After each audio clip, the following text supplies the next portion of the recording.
The Rites of the River King, written and performed by Sam Broome-Smith. The smell was the worst part, always the smell. It was more than just effluent and decay. That was the baseline, the stale metallic tang of the hive's ceaseless intestinal workings.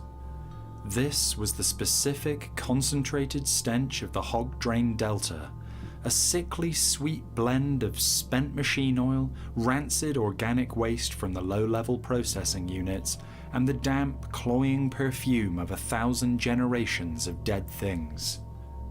Stefan Streen, or Junkman, as the few people who noticed him called him, ignored it. He always did. He was immune, forged in the perpetual gloom of Hive Tassus's middle sectors, a zone built on the broken bones of the sectors above. His boots were slick with the grease that accumulated near the canal's edge. Not water, not exactly, but a slow, viscous flow, the colour of old, spoiled gravy. He paid out the line, a rusty length of cable terminating in a brutal, dinner plate-sized magnet. Illegal fishing, they called it. Trash collecting, he called it. The municipal salvage crews never ventured down here, preferring the cleaner upper levels. Stefan had this forgotten stretch of the Sub-Zero tributary all to himself. Sometimes he snagged old copper wiring, sometimes a broken filter mechanism, sometimes, if he was lucky, a discarded datapad still holding a charge. The magnet dropped with a chunk into the oily sludge.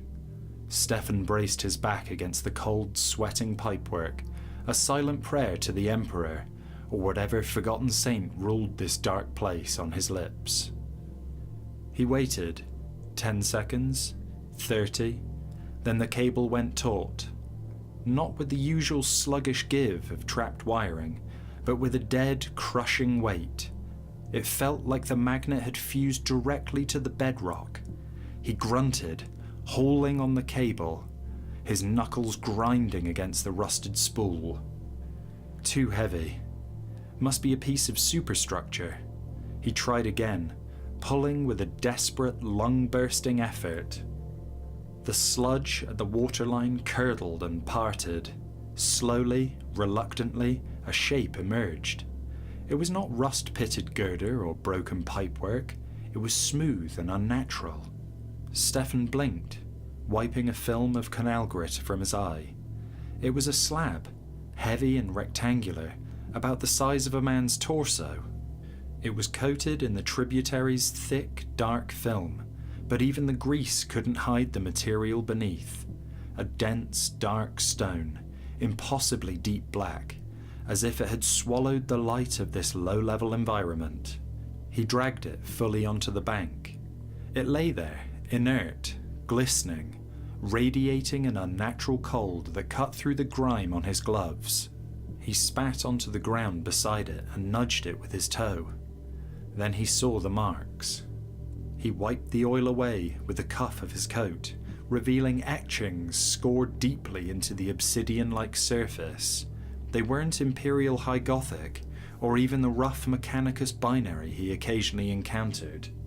They were shapes, arcs and spines and impossible angles that looked simultaneously like something ancient and something still being formed. And as he stared at the unfamiliar runes, he felt the first sensation, a deep, profound nausea that made the stale air suddenly taste of poison. But beneath the nausea, like a frantic drumbeat in his chest, was a strange, thrilling, utterly unshakable hunger. He didn't take the mag haul up. He dragged the slab up the winding access stairs himself, layer by agonizing layer. It was too heavy, too foul, and too precious to trust to the maintenance lifts.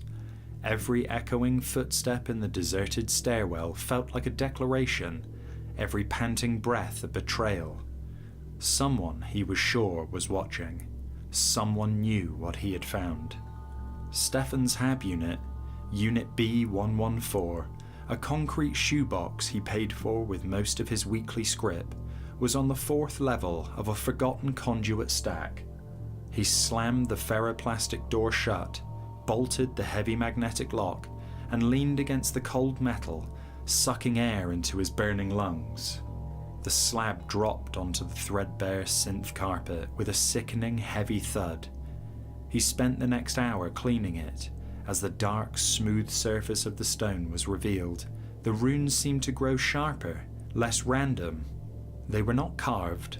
They were extruded, organic-looking shapes that seemed to possess depth beyond the surface of the stone. Arcs met at acute, impossible angles, and lines terminated in shapes that resembled screaming faces or perhaps ancient, forgotten constellations. The smell intensified in the small space. A heavy, metallic odour now, like warm blood mixed with ozone. Stefan started to cough, a deep, rattling hack that brought bile to the back of his throat. He felt the cold dread again, the certainty that this object was profoundly wrong. He tried to look away. He wanted to shatter the thing, but he couldn't. Every time he closed his eyes, the symbols burned behind his lids. Every time he looked back at the slab, the nausea subsided, replaced by the thrilling rush, the hunger. He spent the night sitting on the floor, huddled against the wall opposite the slab, staring at it. By dawn, his throat was raw and his head throbbed. He realised he was sketching.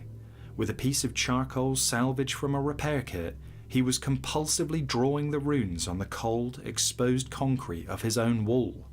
The thought occurred to him. What if the sickness is just the fear of having something so powerful? The dread was only natural. The excitement was the truth. He looked at the finished sketch on the wall. He didn't feel sick anymore. He felt chosen. Stefan knew 2 things about Kernan Torren.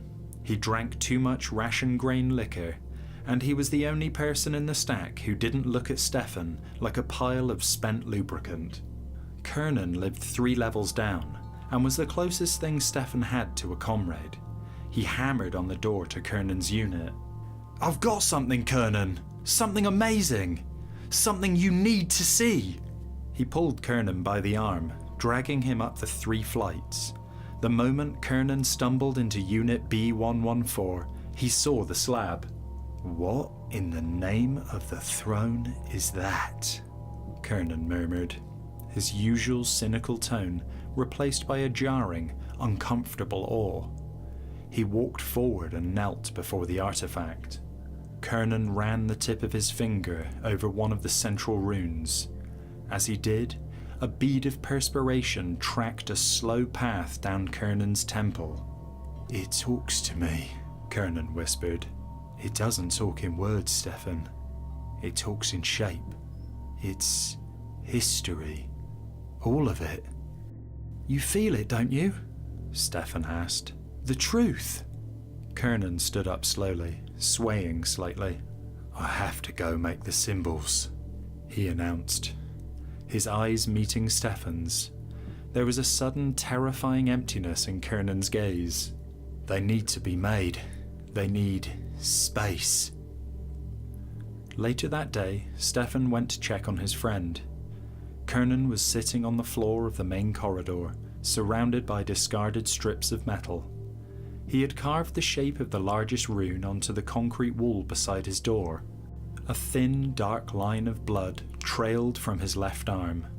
Kernan had carved a shallow version of the same impossible symbol into his own forearm. He looked up at Stefan, and his lips curved into a slow, beatific, utterly insane smile. "The River King demands it, Stefan," Kernan mumbled. "We are the chosen ones. We must prepare the others." Stefan's heart hammered, not with fear, but with righteous affirmation. The prophecy was spreading. He had found not just a relic, but a purpose. He spent the next dawn cycle sitting beside the slab, basking in its dark radiation. He realized the slab wasn't just a tablet. It was a vessel. The River King had summoned him. By the next dawn cycle, Stefan had undergone a complete transformation. His eyes, though still bloodshot, held a terrifying light, the focused, unblinking intensity of the zealot. He had scrawled the shifting runes onto his own face and neck with charcoal. He reached down and lifted the obsidian slab. It felt like an extension of his own arm, light and buzzing with power. He had to lead the others. The River King needed the entire, starving, forgotten populace of the lower hive. Stefan unlocked the magnetic seal on his door. He continued down the main access corridor, holding the slab high above his head like a crude black standard. He could feel the power of the entity within humming, projecting its infectious desire. Then he heard the shuffling steps and the low, defeated chatter of the returning shift workers. Stefan came to a stop in the center of the wide corridor. He raised the slab higher, angling it so the newly revealed etchings caught the weak, overhead emergency light. He opened his mouth, not to whisper, but to preach. "Brothers and sisters of the Delta!" Stefan cried out, his voice now resonant, charged with unnatural energy. "You are hungry. You are forgotten. But I bring you truth. The River King is here." A thin, tired man with an oil-stained respirator mask paused. His eyes glazed over. He dropped his tool belt with a metallic clang and began to take a slow, reverent step towards Stefan. Stefan smiled, a wide, horrible, blissful smile that didn't reach his eyes. He was the conductor now, the Pied Piper. He held the key to their minds, the first note of their final, glorious symphony of madness. He knew the sermon wouldn't take long. They would soon join Kernan, carving their flesh, spreading the sign, hungry to see the full, terrible revelation of the River King. And then they would all walk to the surface, and they would burn the city in his name.